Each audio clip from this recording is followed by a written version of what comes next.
Hello friend, কেমন আছো তোমরা সবাই? আশা করি ভালোই আছো। আজকের ভিডিওটা সন্ধ্যা থেকে শুরু করলাম। সন্ধ্যা থেকে হয়তো কেউ শুরু করে না, কিন্তু আমি আজকে করলাম। আশা করি ভিডিওটা ভালো লাগবে, পুরো দেখার অনুরোধ রইল। ছোট্ট একটা ভিডিও। সন্ধ্যা হয়ে গেছে, এখন চা তো খেতেই হবে। আমরা সকাল সন্ধ্যে দুই বেলা আর কিছু খাই বা না খাই, চাটা খেতেই হবে, না হলে হয় না।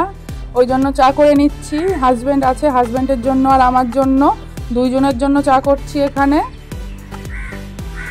আর সাথে যদি তোমরা কেউ খেতে চাও অবশ্যই কমেন্টে জানাও, খাওয়াবো অবশ্যই চা। আমি কিন্তু খুব ভালো চা বানাই, কেউ যদি খেতে চাও অবশ্যই জানাও। নিজের ঢোল নিজেই পিটাই, কিচ্ছু করার নেই। কেউ তো পিটাবে না, কেউ তো বলবে না যে ভালো হয় না, অবশ্যই বলে আমার হাজব্যান্ড বলে, এবং কি আমার বাবা আমার হাতের চা খেতে খুব পছন্দ করে। এই যে আমার হাজব্যান্ড অফিস থেকে আসার সময় তান্দুরি চিকেন নিয়ে এসেছে, তান্দুরি চিকেন আর সাথে চা। এইগুলো খেয়ে একটু বাইরে যাব হাঁটতে। এই যে বেরিয়ে পড়েছি হাঁটতে। এইটা কিন্তু আমাদের কোয়ার্টারের ভেতরেরই, বাইরের কোনো জায়গায় না। আজকে অনেকদিন পরে হাঁটতে বেরিয়েছি সবাই মিলে। সবাই মিলে বলতে আমি, আমার হাজব্যান্ড আর আমার ছেলে আর একটা মেয়ে আছে। ওই মেয়েটা কিন্তু আমার নয়, আগেই বললাম।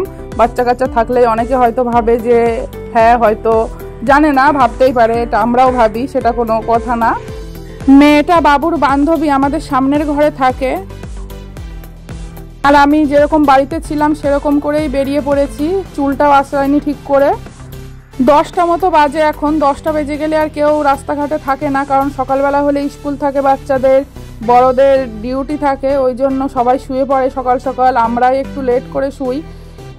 আমাদের শুতে শুতে অনেক রাত বাজে, প্রায় 11টা বেজে যায়। আর আমার শুতে শুতে তো 1টা 2টোও বেজে যায় মাঝে মধ্যে। অনেক রাতে ঘুমাই, ফোন চাপতেই থাকি। দিনের বেলা আসলে অনেক ঘুমানো হয়ে যায়। 8টা পর্যন্ত ঘুমাই দিনের বেলা, মানে বিকাল থেকে রাত 8টা পর্যন্ত ঘুমাই। 8টার সময় উঠি। ওঠার পরে কি আর কারোর ঘুম আসে? কারোর ঘুম আসার কথাই না। ওই জন্য হাজব্যান্ডকে বললাম চলো আজকে একটু হাঁটতে যাই, অনেকদিন হাঁটতে যাওয়া হয় না। আগে রেগুলারই প্রায় সন্ধ্যেবেলা হলেই ঘরের থেকে বেরিয়ে যেতাম, হয় ঘুরতে যেতাম, না হলে হাঁটতে যেতাম। কোনো না কোনো এক জায়গায় যেতেই হতো। কিন্তু এখন এই ছেলের স্কুলে ভর্তি করে এখন আর কোনো জায়গায় যাওয়া হয় না সন্ধ্যেবেলা পড়াশোনার জন্য।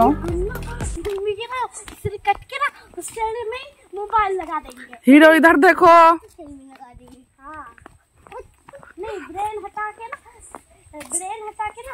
খুব ভালো হচ্ছে। রাস্তাগুলো দেখো কত সুন্দর, পাহাড় কেটে কেটে রাস্তাগুলো তৈরি করা। সাইডে দেখলেই বুঝতে পারবে, সাইড দিয়ে পাহাড় আর মাঝখান দিয়ে রাস্তা। কোনো জায়গায় নিচু রাস্তা, কোনো জায়গায় উঁচু রাস্তা। আমরা যেখানে থাকি পুরো পাহাড়ের ওপরে, সেখানেও এরকম সেম অবস্থা। কোনো ঘর নিচু, মানে কোনো বিল্ডিং, ঘর তো না, বিল্ডিং একটু নিচু, কোনো বিল্ডিং একটু উঁচু, রাস্তা একটু নিচু, কোনো জায়গায় রাস্তা একটু উঁচু। একদিন ট্যুর করে দেখাবো আমরা যেখানে থাকি সেখানে, সেই জায়গাটা। আমরা যেখানে থাকি সেই জায়গাটাও খুব সুন্দর। আর এই যে এইটা হচ্ছে আমাদের এই কোয়ার্টারের ভেতরেরই রাস্তা। দেখো রাস্তাটাও কত সুন্দর। এখানে কিন্তু বাইরের কোনো লোক ঢুকতে পারে না, একটা মাছিও গলতে পারে না এখানে। আর পুরো রাস্তাটা দেখো ফাঁকা, কোনো মানুষজন গাড়ি ঘোড়া কিছুই নেই। আমরা যেখানে থাকি জায়গাটা সত্যিই খুব সুন্দর, একদম ন্যাচারাল ভিউ, ন্যাচারাল অক্সিজেন। আর এখানে অনেক পশু পাখি দেখা যায়, যেগুলো আমরা বিদেশি টিয়া পাখি বলে জানি। বড় বড় টিয়া পাখি, তারপরে পেঁচা, তারপরে হচ্ছে অনেক অনেক পশু পাখি আছে, এখন মনে আসছে না। সাপের মধ্যে অ্যানাগুন্ডা, অজগর সাপ, তারপরে জংলি যে শুয়োরগুলো হয় সেগুলো, তারপরে এক ধরনের কি মোষ হয়, সেই মোষগুলো মানে দেখতে পাওয়া যায় এগুলো এখানে।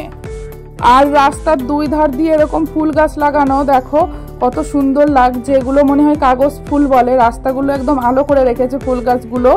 যদি দিনের বেলা আসতে পারতাম কিংবা বিকেল বেলা আসতে পারতাম, ফটোতে খুব ভালো বোঝাতে পারতাম। আসলে রাত হয়ে গেছে, অতটা বোঝাতে পারছি না হয়তো ঠিকঠাক। ইচ্ছা আছে একদিন বিকালবেলা করে আসবো, এসে ভিডিও করে তোমাদেরকে দেখাবো। আর হেঁটে হেঁটে এসেছি, ওই জন্য মেন জায়গাগুলো দেখাতে পারলাম না, গাড়ি নিয়ে আসতে হবে। আসলে পারে অনেক জিনিস দেখাতে পারবো তোমাদের। রাস্তার মধ্যে কয়েকটা ভিউ পয়েন্ট আছে, সেগুলোও দেখাতে পারবো। আসলে বিকালবেলা আমি ঘুমাই কুম্ভকর্ণের মতো, ওই জন্য কোনো জায়গায় যাওয়া হয় না, বেরোনোও হয় না। ঘুম থেকে উঠতে উঠতে 7টা 8টা বেজে যায়, তখন আর কোথায় যাব? কোনো জায়গায় তো আর যাওয়ার টাইম থাকে না তখন। আর ঘুমিয়ে ঘুমিয়ে জীবনটা কাটিয়ে দিলাম, কিছুই আর করতে পারলাম না জীবনে। লাস্ট সময়ে তাও ইউটিউবে ঢুকেছি, যার জন্য কয়েকটা ভিডিও বানাচ্ছি। তা না হলে ঘুমিয়ে ঘুমিয়েই মনে হয় আমার জীবনটা কেটে যেত। আর এই যে ঘুরে এবার বাড়ির দিকে যাচ্ছি।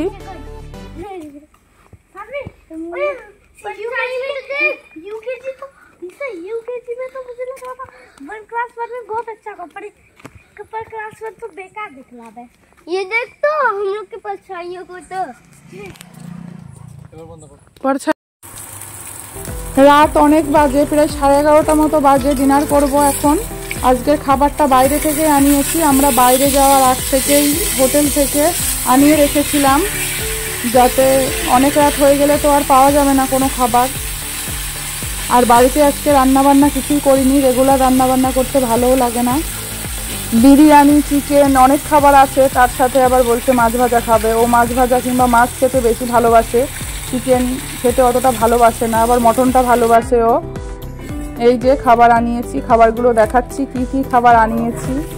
একদিন যদি রান্না না করতে হয় আমার খুব আনন্দ লাগে। এরকম যদি রান্না না করে হোটেলের খাবার খেয়ে খেয়ে দিন কেটে যেত তাহলে কতই না ভালো হতো, কিন্তু হোটেলের খাবার খাওয়া ভালো না। হোটেলের খাবার আমার হাজব্যান্ড একদমই খেতে চায় না, কিন্তু আমার কথাতে মাঝে মধ্যে কেনে, কিছু করার নেই।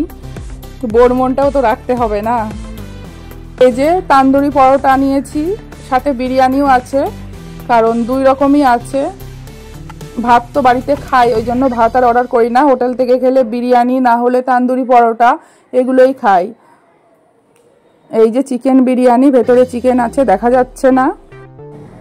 1 প্লেট বিরিয়ানি অর্ডার দেওয়া হয়েছে, আর সাথে কতগুলো তান্দুরি পরোটা। দুজনা মিলেই খাবো। আমি হাফ বিরিয়ানি খাবো, ও খাবে, আর হাফ হাফ করেই খাবো। 2 রকমই খাবো হাফ হাফ করে। আর আমাদের বাবু তো একদমই কম খায়, ও তো একদমই ছোট, কোনো রকম হয়তো খাবে। আর সাথে বাটার চিকেন আছে। দেখো খাবারগুলো দিয়ে ধোঁয়া উঠছে এখনো, কারণ এই যে ফয়েল পেপারে খাবার প্যাক করা থাকলে অনেকক্ষণ গরম থাকে। আমাদের পাশের হোটেলের এই চিকেনটা আমার খুব ভালো লাগে। বাটার চিকেন যে বানায়, এই রেসিপিটা আমার দারুণ লাগে। ওই জন্য আমরা যতবারই খাবার অর্ডার দিই না কেন বাটার চিকেনটা থাকেই। তান্দুরি পরোটা, চিকেন বাটার মশলা, আর সাথে বিরিয়ানি, আর এদিকে ফিশ ফ্রাইও হচ্ছে। আজকে সন্ধ্যের পর থেকে কি কি করলাম সেটাই শেয়ার করলাম। কেমন লাগলো অবশ্যই জানিও ভিডিওটা। আজকের সন্ধ্যাটা একটু অন্যরকম হলো, অন্যরকমভাবে কাটালাম। রেগুলার একঘেয়েমি ভালো লাগে না। কেমন লাগলো অবশ্যই জানাতে ভুলবে না।